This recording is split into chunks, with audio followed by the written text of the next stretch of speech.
আসসালামু আলাইকুম প্রিয় দর্শক, আপনারা জানেন আজকে 17ই নভেম্বর হাসিনার ফাঁসির রায় ঘোষণা করে আন্তর্জাতিক অপরাধ দমন আদালত। এই রায়ে সন্তুষ্ট হয় কুমিল্লা জেলার হোমনা উপজেলার মানুষ, রাস্তায় নেমে আসে এবং শেখ হাসিনাকে অতি দ্রুত ভারত থেকে এনে বিচারের মুখোমুখি করার দাবি জানায়। চলুন দেখি বিস্তারিত। চলুন শুনে আসি আমাদের হোমনা উপজেলার প্রতিনিধির কাছে বিস্তারিত।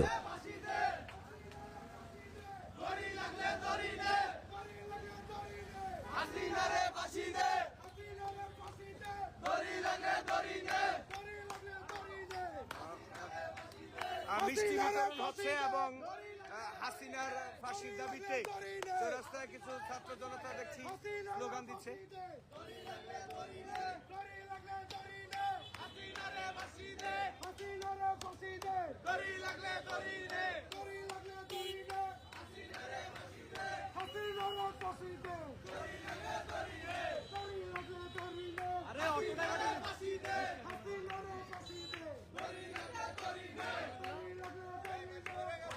আমরা চৌরাস্তায় হাসিনার ফাঁসির দাবিতে মিষ্টি বিতরণ, মিষ্টি মুখ এবং স্লোগান, দড়ি লাগলে দড়ি নে, হাসিনার ফাঁসি দে।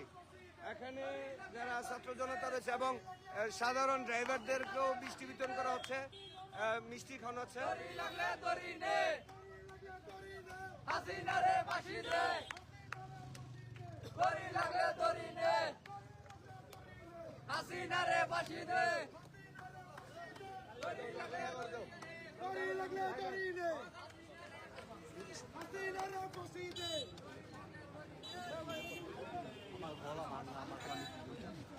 এটা হোমনা চৌরাস্তায় বৃষ্টি বিতরণ করা হচ্ছে।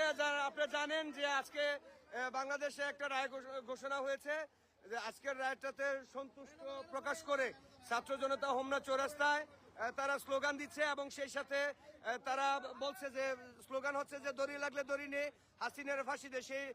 সেই সাথে সাথে তারা আমরা দেখেছি যে অটো সিএনজি রিক্সার ড্রাইভারদেরকে তারা মিষ্টি বিতরণ করছে, সবাইকে মিষ্টি মুখ করিয়েছে।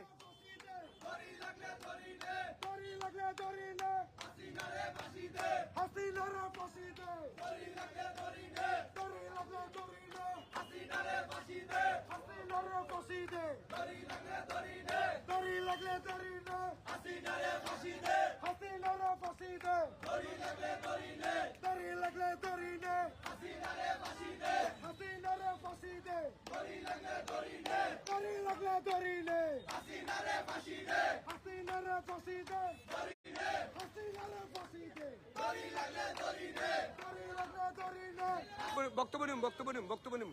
আচ্ছা, আমি আসলে জানতে চাচ্ছি যে আজকের এই রায়কে ঘিরে সারা বাংলাদেশে বিভিন্ন জায়গায় আমরা ফেসবুকের মাধ্যমে দেখেছি যে আপনাদের মতো এমনই ভাবে স্লোগান দেওয়া হয়েছে এবং মিষ্টি বিতরণ করা হয়েছে। যদি আপনাদের আজকের এই রায়কে ঘিরে আপনাদের মনের ভাব যদি আমাদেরকে সরাসরি জানান। আমরা এখন লাইভে আছি। বিসমিল্লাহির রহমানির রহিম।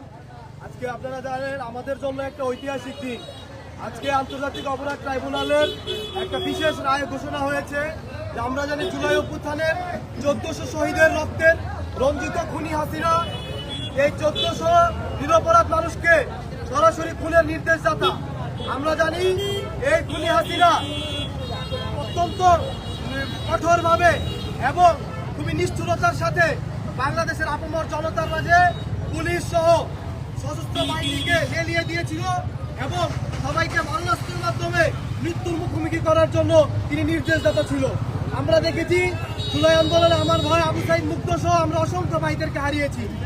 আর আজকে সেই আমরা অনেকে ভেবেছিল জুলাই আন্দোলনের পরে অনেকে আশঙ্কায় ছিল যে শেখ হাসিনা বা স্বৈরাচার যারা ছিল তাদেরকে কোনো রকম শাস্তির আওতায় আনা হবে না। তাদেরকে আজকে বৃত্তাঙ্গুলি দেখিয়ে এবং আপামর জনতাকে আশার বাণী শুনিয়ে এবং আশা দেখিয়ে আজকে আন্তর্জাতিক অপরাধ ট্রাইব্যুনাল শেখ হাসিনার যে দৃষ্টান্তমূলক রায় দিয়েছে, আমরা তো অত্যন্ত আনন্দিত এবং অত্যন্ত উৎসবমুখর। এবং আমরা চাই আন্তর্জাতিক অপরাধ ট্রাইব্যুনাল হাসিনা সহ সকল ফ্যাসিবাদের দোষরদেরকে একইভাবে ফাঁসির আওতায় এনে শহীদ পরিবারদের মুখে হাসি ফুটাবে এবং সঠিক বিচার বাংলাদেশের মানুষের মাঝে তুলে ধরবে।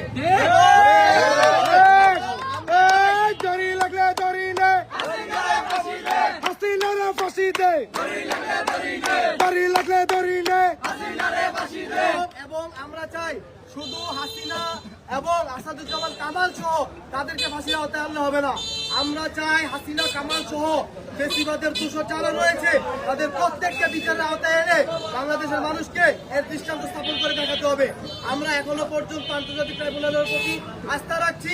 30 দিনের মধ্যে এই ফাঁসির কার্যকরের ব্যাপারে অপরাধীর আত্মসমর্পণ করে আপিল করতে হবে। আমরা চাই আন্তর্জাতিকভাবে ইন্টারপোলের মাধ্যমে ভারত থেকে শেখ হাসিনাকে বাংলাদেশে এনে ফাঁসি কার্যকর করে বাংলাদেশের আপামর জনতার উজ্জ্বল দৃষ্টান্ত রেখে এবং বাংলাদেশের মানুষের পক্ষে হাসি ফুটাতে বর্তমান অন্তর্বর্তীকালীন সরকার ভূমিকা রাখবে এই বলে আমি বক্তব্য শেষ করছি। ধন্যবাদ।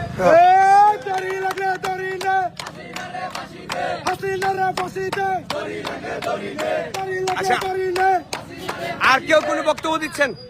আর কেউ? সাইদি? আচ্ছা, আপনাদের সবাইকে ধন্যবাদ। সুপ্রিয় দর্শক, দেখতে পাচ্ছেন যে বাংলাদেশের মতো আজকে আমাদের হোমনা চৌরাস্তাতেও ছাত্র জনতা স্লোগান দিচ্ছে এবং সাধারণ মানুষের মাঝে মিষ্টি বিলাচ্ছেন। অটো ড্রাইভার, সিএনজি ড্রাইভার সহ পথচারীদেরকে মিষ্টি খাচ্ছেন যে দড়ি লাগলে দড়ি নিয়ে হাসিনার ফাঁসি দিই। আজকের এই রায়টা যেটা ঘোষণা হয়েছে এটা আসলেই রায় ঘোষণা হয়েছে এবং বাস্তব আরো অনেক কিছু রয়েছে যেটা পরবর্তীতে যারা এই জুলাই আন্দোলনে যারা মারা গেছে তাদেরকে মারা হয়েছে তাদের পরিবারকে যেন সন্তুষ্ট করে এমন একটা বিচার যেন দ্রুত খুব ট্রাইব্যুনাল করে এবং এটার বাস্তবায়ন করে। ধন্যবাদ, সবাই ভালো থাকবেন। আপনারা দেখছেন হোমনা চৌরাস্তা থেকে হোমনা কুমিল্লা। আসসালামু আলাইকুম।